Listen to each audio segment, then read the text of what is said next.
Esse eu terminei o vídeo e eu não falei, né? Qual é o setor da economia que mais contribui com o PIB brasileiro? Até pensei em criar uma enquete. Mas hoje vocês perguntam pro ChatGPT, ele vai responder para vocês. Com 70% de participação, é o setor de serviços. É o setor no qual, por exemplo, eu trabalho e vocês trabalharão também. Claro, dentre vós, pode ser que haja um futuro industrial, né? Pode ser que haja algum ou alguma modelo da empresa modelo lá na bio do Instagram.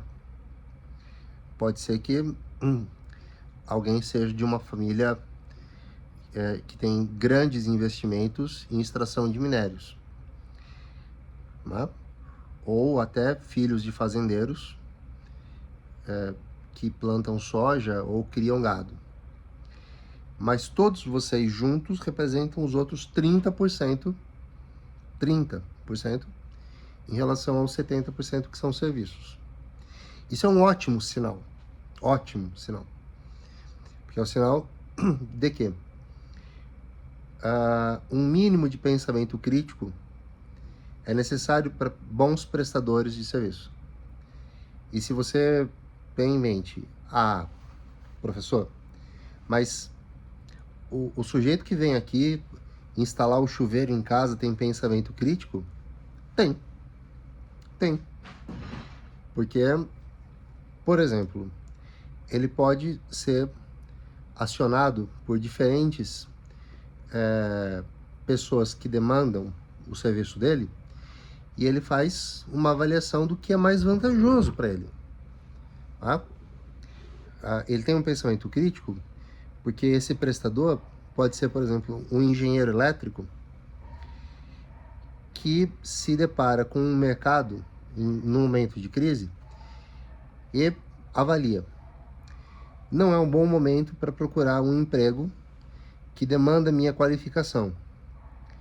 Então eu vou fazer serviços de instalação elétrica porque eu sei que esse prestador de serviço é muito demandado.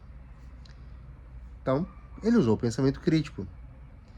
Ele usa pensamento crítico, e isso até o eletricista formado num curso técnico também usa, sobre um básico, né? Que no engenheiro elétrico não é tão básico assim, ele tem mais recursos, porém pouca prática, enquanto o eletricista formado no técnico tem muita prática, mas poucos recursos de ideias.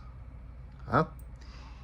E aí então a gente passa para o aspecto do coletivo. Porque o papel do pensamento, a palavra crítico não tá, mas o pensamento é crítico. Coletivo. Vejam,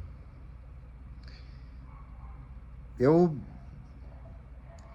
hoje fico muito feliz de ver que história do pensamento científico faz parte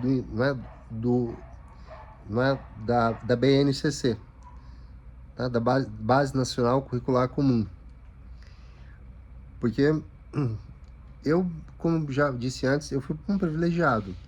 Meu pai é engenheiro, a minha mãe tem formação em pedagogia, a minha avó foi diretora de escola, professora de educação física, depois professora de artes e finalmente professora de ciências exatas.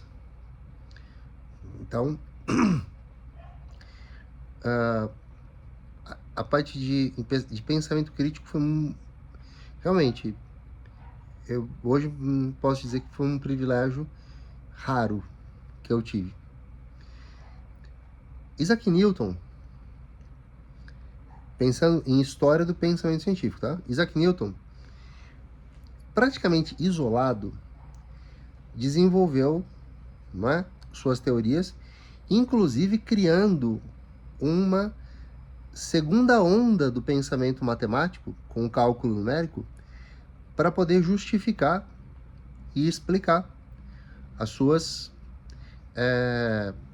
assim, as suas colocações sobre a Lei Geral de Atração dos Corpos, sobre as suas 3 leis, né, as chamadas leis de Newton, sobre gravidade, ok? Ele fez isso de forma isolada. Só que a gente está falando de século XVI, 15 para 16. Hoje, nós temos 2 aspectos diferentes. O cidadão do século XXI é um cidadão dotado de poderes, de micropoderes, como diria o Michel Foucault. Então, nossa atitude é importante. Aí você já olhou que são crises ambientais. Aí tem alguém que na cabeça pensa, um dos aspectos da crise ambiental é o desperdício de água. Aí eu tô lá falando, né, o humanoidezinho ergue a mãozinha, e é claro, eu digo, fale, por favor, porque isso sempre foi, né, assim, regra áurea, regra de ouro nas minhas aulas. Quer falar? Fala. Aí ela assim, professor, né, a gente tem que se unir e todo mundo combinar de fechar a torneira enquanto escova os dentes. É uma ideia boa?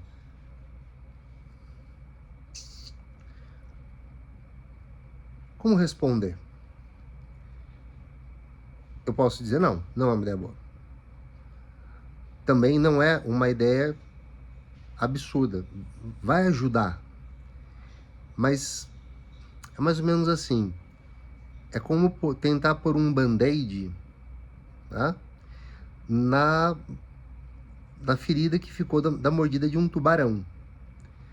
Porque o desperdício de água no Brasil, né, numa escala do mais alto para o mais baixo, é desperdício com irrigação na agricultura, desperdício entre, né, captação e tratamento, depois tratamento, residência, e por último, a sua escovação dental.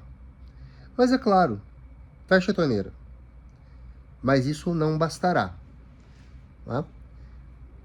Faria grande diferença um investimento gigantesco em técnicas modernas de irrigação, como microgotejamento, coisa que os israelenses trouxeram para o Brasil, aplicaram no Nordeste, e hoje há regiões antes absolutamente sem vida que viraram núcleos de produção de frutas, e dentre elas uva, da qual se extrai, né, com a qual se produz um vinho que está no cenário, né, no cenário dos enólogos, os especialistas em vinho, como um vinho, né, com características peculiares. Não é ainda um vinho top de linha, né, topzera. Gente, por favor, nunca escreva essas palavras em redação, tá? Porque acreditem, há quem escreva. Mas para tudo a gente encontra uma solução. Pois bem, faria muita diferença num país da nossa extensão. Faria muita diferença se os Estados Unidos, que tem uma área tão grande ou maior que a nossa produção de soja, com recursos mais modernos que os nossos, tá? Mas ainda assim retrógrados, ultrapassados, também investissem nisso. Aí a gente teria uma coisa boa. Mas não é o pensamento coletivo que muda isso. Como que o pensamento crítico coletivo funciona? Eu vou dar um exemplo que não é relacionado à crise ambiental, é relacionado a trabalho escravo, certo? Ou trabalho em condições de precariedade. Porque é importante dar nome aos bois, tá? Trabalho escravo é algo muitíssimo grave, é hediondo e é semelhante às descrições de escravidão que vocês tiveram nas suas aulas de história. Trabalho escravo. Trabalho análogo à escravidão é quando alguém exerce as suas tarefas diárias obedecendo, tendo subordinação a alguém, mas é um alguém que oferece teto, comida, eventualmente, se necessário, supre emergências como questões de saúde, mas não paga salário. E é preciso que, em algum nível, exista uma coação. O que é coagir? Coagir é todo e qualquer movimento que desencoraje a pessoa em condição de trabalho análogo à escravidão a sair daquela condição. Então, o exemplo mais comum são aquelas mulheres que hoje já são idosas e que entraram para trabalhar numa mesma família lá na casa da avó. Depois, quando essa avó morreu, uma das filhas ou filhos trouxe então uma mulher jovem para trabalhar, né, na sua casa. Aí esse filho ou filha daquela primeira patroa morre e ela vem, agora já idosa, para trabalhar na casa de um dos netos da sua patroa ou patrão originário. Como com o tempo cria-se um afeto, as pessoas que trazem, não é, esse trabalhador, em geral mulheres, né, essa empregada doméstica, eles pensam, mas o que ela vai fazer com dinheiro? Então não pago. Aí essa pessoa em um momento fala, eu cantante, nunca vi o mar, acho que tá na hora de me aposentar. Aí temendo perder, né, alguém que só por uma cama, comida e assistência médica e roupas, né, que geralmente são usadas, lava e passa, cozinha, limpa a casa, cuida das crianças, essa pessoa não querendo se ver privada disso, vai lá e diz, mas o mundo lá fora é muito perigoso, você não vai querer passar por isso, fica aqui a gente gosta e cuida de você, nas próximas férias a gente te leva para ver o mar. Ademais, o que você vai fazer lá fora? Onde você vai morar? É uma coação moral. Quando isso é demonstrado, o Ministério Público do Trabalho vai e pega. Mas pega como? Essa senhora, ela tem, né, conhecimento dos meios para fazer chegar ao Ministério Público do Trabalho que ela está nessa condição? Não. Em geral, são vizinhos que acabam se inteirando da situação e, por esclarecimento, falam, não, mas isso é um absurdo. E fazem uma denúncia, com a denúncia vem, né? Ocorre um procedimento que leva a uma autuação. E existem os trabalhos em condição de precariedade. O indivíduo não é, ele está lá trabalhando, mas, né, comendo mal, muitas vezes não podendo, né, diante de uma necessidade, ir ao banheiro, por exemplo, dorme mal em alojamentos precaríssimos, e tudo que ele ganha, ele não tem onde gastar, porque ele não pode sair dali. Quer dizer, ele pode, mas geralmente é longe de onde ele poderia gastar. Então ele tem que gastar, né, num comérciozinho local para comprar os víveres básicos, mas pagando o preço cobrado pelo, né, pelo dono daquele comércio, que é o mesmo sujeito que contratou o serviço desse trabalhador rural. Bem, a minha analogia é para pensar o seguinte: quando uma marca de roupas, por exemplo, é denunciada porque revende produtos que vêm, por exemplo, do Camboja, e ocorre, né, eu acho que está meio ultrapassado o termo, me corrija se eu estiver errado, deixe nos comentários, ocorre um cancelamento. As pessoas param de comprar naquela marca. Então, existe um pensamento coletivo, crítico e consciente, que ecoa: não queremos fazer parte disso. Então, quando a coletividade não movida, veja, importante, não movida por mecanismos alienantes, tá? Internet, televisão, para mim, meu espanto, a estatística de pessoas que ouvem rádio é grande. São pessoas que pensam, que debatem, conversam entre si e tomam iniciativa, tomam atitude.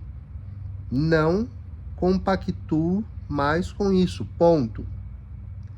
E elas vão lá e param, sabotam uma marca, denunciam, usam as suas redes agora com um caráter informativo. É isso que é o papel do pensamento coletivo. Agora, a proposta pergunta: qual a sua opinião sobre esse papel do pensamento coletivo? Você pode ser um pessimista e dizer: acho que, ou a gente vai procurar ser sempre impessoal, por enquanto, tá? Então, você vai dizer que o pensamento coletivo, embora já tenha demonstrado efetividade em situações como X, como, né, praticamente a extinção da marca M-Officer, quanto às questões ambientais, ainda é muito, né, primitiva a cadeia, né, o encadeamento de pensamento para sabotar os grandes causadores das crises ambientais. Lembra que lá no começo, no outro vídeo, eu falei que houve uma convenção na Europa em relação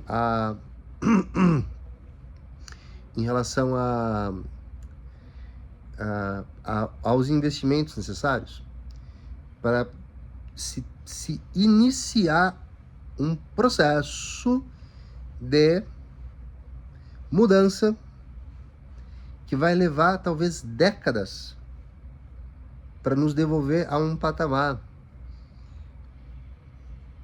assim, digno, vamos dizer,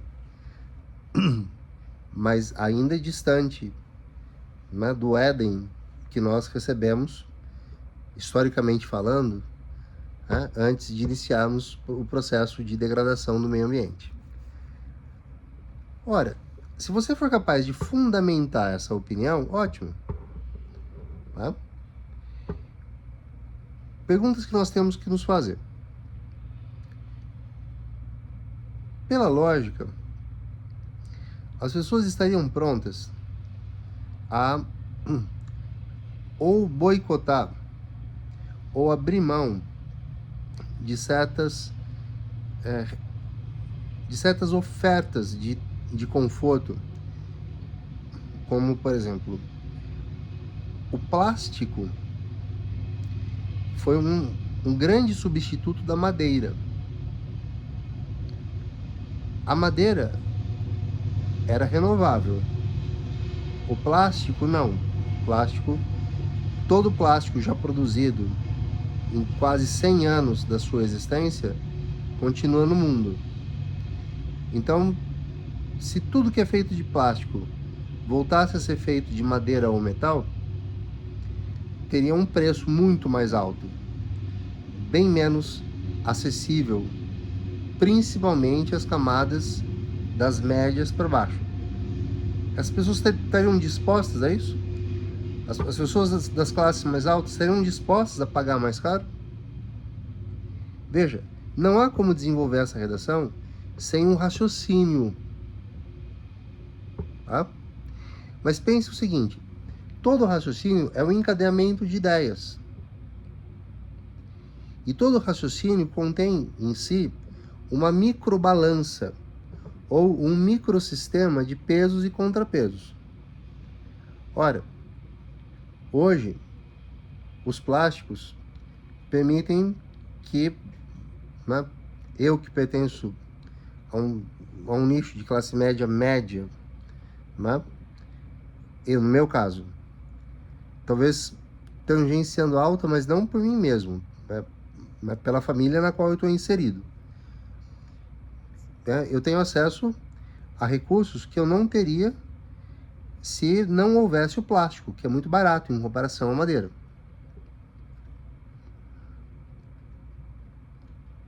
Será que eu conseguiria sair da demagogia do mero falar e aceitasse que eu não poderia usufruir de muito que hoje eu usufruo, mesmo que esse processo seja lento? É uma discussão importante a se fazer, porque essa redação vai exigir de vocês a capacidade de refletir e simular aquelas pelinhas que às vezes a gente arranca, elas vêm até aqui no alto, né, rasgando, mas incomodam muito. Desculpem a minha deselegância. Será que a gente estaria aberto a isso? Olha, o texto 1 da coletânea, ele fala sobre consciência coletiva. Nós ocidentais somos muito desconectados da nossa relação que é biológica, mas em muitos casos é também, né, de natureza espiritual, com o ambiente. Mas quando nós não somos individualistas, nós nos interconectamos. Então, o ponto aqui para que você aceite o texto 1 é: o individualismo, ele é um obstáculo a tal conduta individual que reflete valores coletivos? Quer dizer, eu tomo minhas decisões. Eu não converso com ninguém para tomar minhas decisões. Mas quando eu dou por mim, o meu vizinho, o meu conhecido do posto de gasolina, a pessoa do meu trabalho, está tomando decisões iguais, porque surgiu entre nós um impulso. Né? Sei lá, há 10 anos, era muito comum as pessoas jogarem tudo na rua. Né? Estão andando no seu automóvel, abre o vidro, joga na rua. Se vê pouquíssimo isso. Né? Agora, isso não afetava o bolso. Agora passa a afetar. O texto 2 define coletivo de pensamento como a unidade social de uma comunidade científica em um campo específico do saber.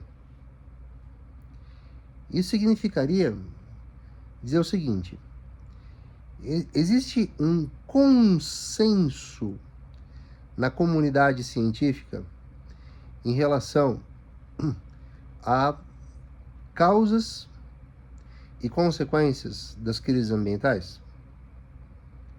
É unânime o pensamento? Aí é papel de vocês pensar. O texto 4 diz: Um relatório recente destaca que as crises globais de biodiversidade, água, alimentos, saúde, mudança climática, estão interconectadas, interagindo e se reforçando mutuamente. E o único modo de lidar com elas é uma união conjunta.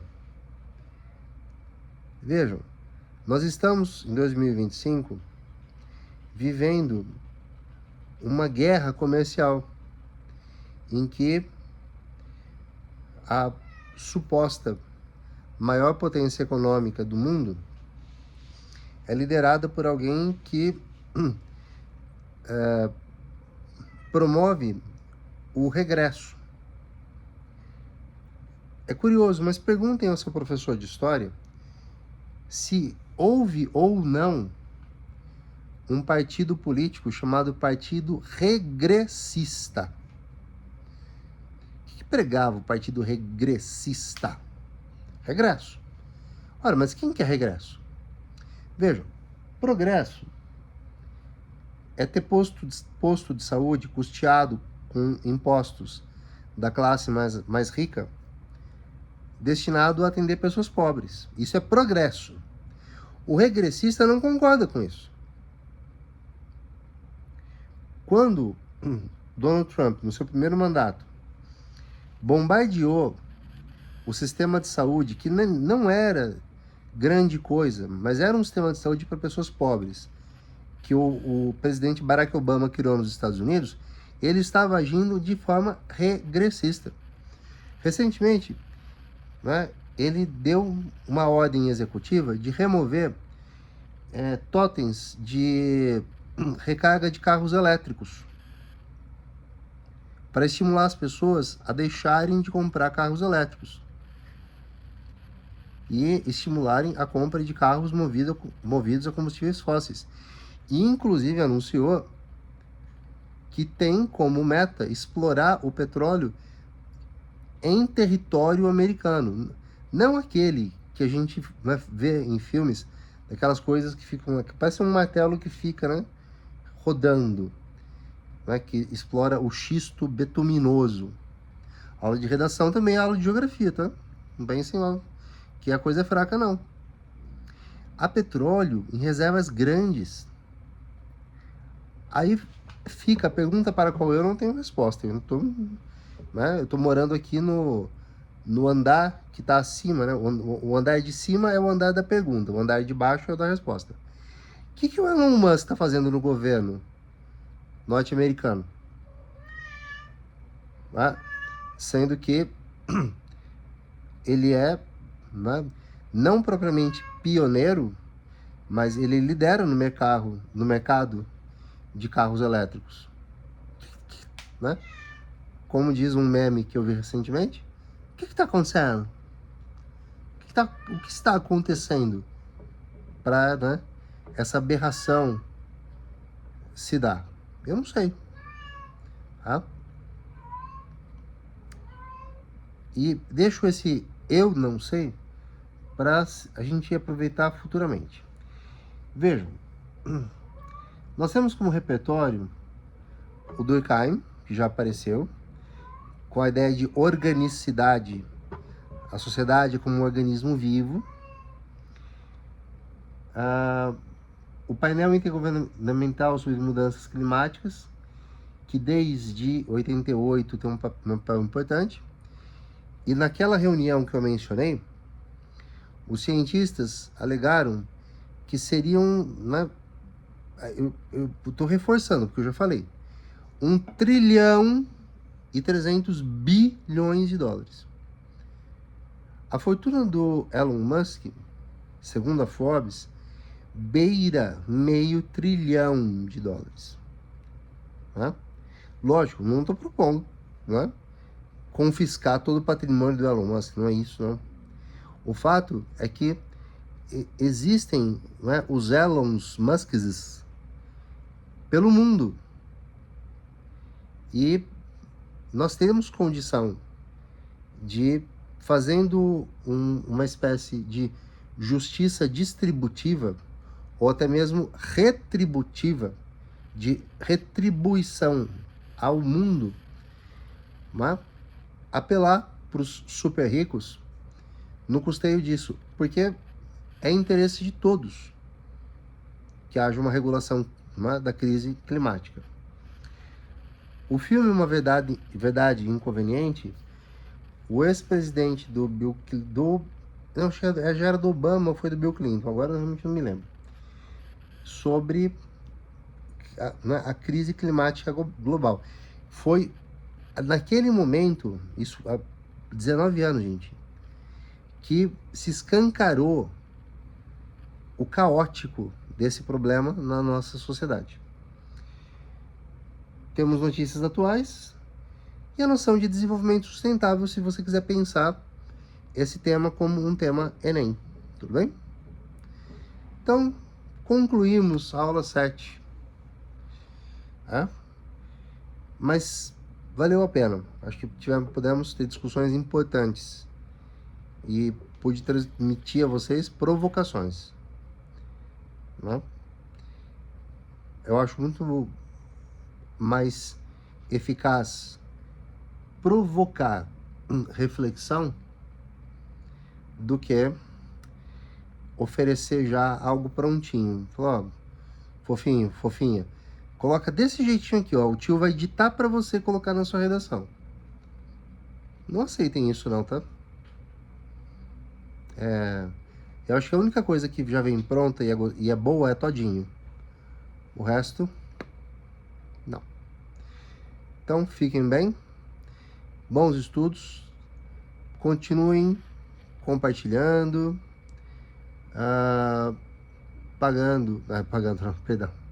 Compartilhando. Dando lá o seu like. Tá? Que isso é importante. Para que o canal ganhe mais seguidores. E enfatizando. O meu trabalho de difusão, de educação, de qualidade, é um trabalho realmente retributivo. A vida foi muito generosa comigo e continua sendo. Então, eu não consigo pensar em melhor forma de retribuir do que ofertando o que eu tenho de melhor a oferecer a pessoas que não teriam acesso a isso. Por isso que é importante que vocês compartilhem, porque, né, as conexões iniciais são feitas com quem tem condições, caso queira. Mas quando você compartilha, você faz isso chegar a pessoas que não teriam esse acesso. Tá?